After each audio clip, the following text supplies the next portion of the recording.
Hello, hello. This is Rod. Live within your means, and wanted to put something up that may be helpful to people that are trying to figure out which cars are the cheapest to drive, that cost the least to drive. And this car here, I just went and took a picture of this morning. It's around the corner. This is a car that I drove for 7 years that I gave to my stepson, and he gave it back to me after having it for over a year. And I just gave it to another neighbor that needed a car. And this is interesting because this is a 1998 Ford Contour. And if you can look right here, you'll notice a little bit of damage to the door. That little bit of damage was done when I bought the car probably about 9 years ago. This little teeny bit of damage up here was not done, but that was, and believe it or not, this car, they wanted $1,500 for it. The with that damage, and then the fact that the driver's window didn't work. I just asked them if they would take $1,200, and they actually said yes, and they took $1,200 for it. That was about 9 years ago. It only had about 83,000 miles on it. I think it was around 82,000 miles. And it did have a problem with one of the speakers from the radio that was on and off a lot. But what was amazing is I drove that car for 7 years. And at one point I gave it to my daughter. She didn't register it and was going to sell it to somebody for, well, I told her I would just give her money back because I'd sold it to her after getting everything done on it to make sure she'd have a reliable car that would last her at least a year, that didn't have a car payment. And so I gave her money back and drove it for another year. And what's really interesting is, as many of the cars, or several of the cars that I've had, I had this parked up against the curve one time, and my father actually pulled his boat up in the dark and was going around in front of the car and thought he was stuck on a tree limb. And he said, "Get out and see if that's stuck on that tree limb." Well, I got out and it had pulled this car forward into the sidewalk, damaged the front end of it, the headlights and the grill. He insisted that I file a claim with his insurance company, and they actually called it a total and gave me $1,400. Well, I paid about $300 to have a new grill and new headlights put in it, and I had a friend just put those in and paid him, and I drove it for another year. So talk about getting your money's worth and more out of a car. And I want to show you something else. And this is on a spreadsheet. This is to show you the cars that I have owned. You'll notice this is what I paid for them, and I'm pretty sure that these are accurate. The most I've ever paid for a car, a vehicle, was $5,000. The ones I bought in the last few years, one was $1,800. Interestingly enough, the insurance company gave me most of that when someone backed into it, did hardly any damage. Their insurance company. We bought this Camry that we're still driving. We bought that 2 years ago for $2,100. This pickup that I bought it's a 98 Chevy pickup I bought for $3,700. I've still got that. The Volvo, unfortunately, was kind of giving up the ghost. I think it blew a head gasket, and we sold that for $200 after driving that for a few years. And this Chevy pickup, I've still got that. Bought it for $1,500, and I could probably still, well, actually the transmission's going on it, but I've had that for about 10 years.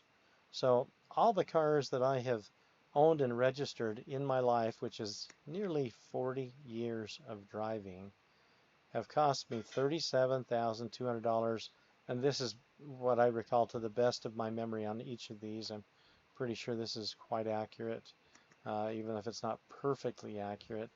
And I also got about $3,700 back on some of these vehicles that I sold, and I got $8,700 from insurance claims when people hit me. And so the $87 and $3,700, those add up to over, well, what, over $12,000?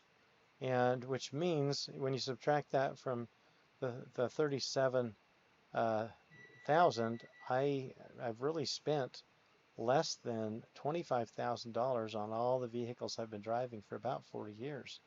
The first car that I had, and I'll just show you a few of these, was a little Ford Pinto, a little brown one just like this. It was a 1971 Ford Pinto that I bought for $550. And I shared that with my sister. We later sold it to my father. Then I got, next was a Maverick that I bought from my sister for about $900. In fact, it was blue like this, and I actually took an auto body class where I painted it. I don't know how to do auto body, but I did take that class, and someone helped me paint it. Looked a lot like this. Had that for a few years. Really gave it to a family member, got it back, and so I didn't really include that on there because, well, I think I probably made a little in. I got it back, sold it to another family member. I did include that, the $200 that I got from the other family member, and they got a few more years of use out of it. One of my cars was a 1984 Cavalier wagon like this. It cost me, when I bought that back in about 1991, and maybe it was 92, it cost me $2,000. And it had about 70,000 miles on it. I drove that over 100,000 miles. Of course, I had to pay some repairs. Finally, someone rear-ended me, and the insurance company gave me $1,000 for it. So, not counting the maintenance items, I paid about a penny a mile to drive that vehicle. Amazing. But it was a 1984 Cavalier wagon just like that. I've also had a few of these Wagoneers, these old Wagoneers that I paid a few $100s a piece for, and then, used them a little bit, sold them to someone else for a few $100s a piece. And one of them, or two of them, were just like this. They were basically this color.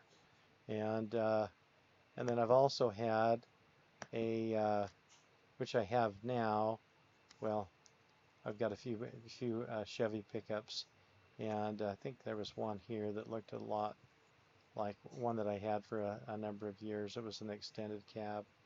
The one that I paid $5,000 for. It was like this, but it was white. And I had that for about 10 years. Sold it, bought it for $5,000. About 10 years later, when it lost the reverse in the transmission, I sold it to a guy that didn't care about the reverse for $700. And he said he was headed to California. He really didn't care. But the point was, I've literally spent around $25,000 when you subtract this, what's that, $12,400 from the 37.2. The point being, which cars are the cheapest? Well, the cars that are the cheapest to drive are the cars that have already depreciated. They've already taken a lot of depreciation because they're several years old. They may have over 100,000 miles on them. Most of the time they will, or you could get lucky like I did on this Ford Contour, and where I bought it for $1,200, drove it for 7 years, and then the insurance company gave me $1,400. Of course, I paid several $100s different times for some of the maintenance items on that, but unbelievable how little that cost me to drive. I think it had around 82,000 miles on it when I first bought it, and I don't remember how many it had, like 160 or 150, somewhere in there when I got rid of it, when I gave it to my stepson. But boy, the point is, if you buy a used car, you get a used car like I got on that Chevy Cavalier. Drive that for a bunch of miles. I mean, penny a mile. Unbelievable how cheap I was able to drive that car. And you might not be able to drive something that cheap now, but it's close. I had another Cavalier wagon like this one. It was kind of a gray color that I bought after that for $1,000. And would you believe, after driving that for a year or two, someone rear-ended me, and the insurance company, well, actually that wasn't the insurance. The guy that hit me was ordered to pay, and he paid me $1,000 for that car. So I basically got my money back on it, and I got something else. Those were some of the better cars that I had. And of course, there's a few cars that didn't last a long time. But when you've only spent $2,000 to $4,000 on a car, and maybe something happens and you only get 6 months use or a few months use out of it, and the transmission goes or the engine goes. Well, guess what? You haven't spent that much money on the car, and that leaves you in a position where you've hopefully managed your money where you've got a few $1,000s to just buy another one.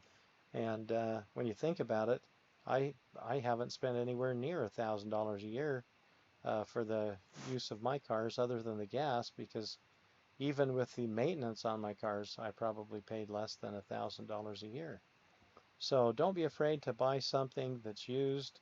Don't be afraid to buy something like I put in the beginning of this video, the one that I drove for 7 years that has a little bit of damage to a door, something that doesn't work. Granted, I did pay $300 to have that motor fixed in the window, in the passenger window, but the cars that are going to cost you the least to drive are the cars that have depreciated the most and that may have a few blemishes on them, because maybe those people have more money for a better car.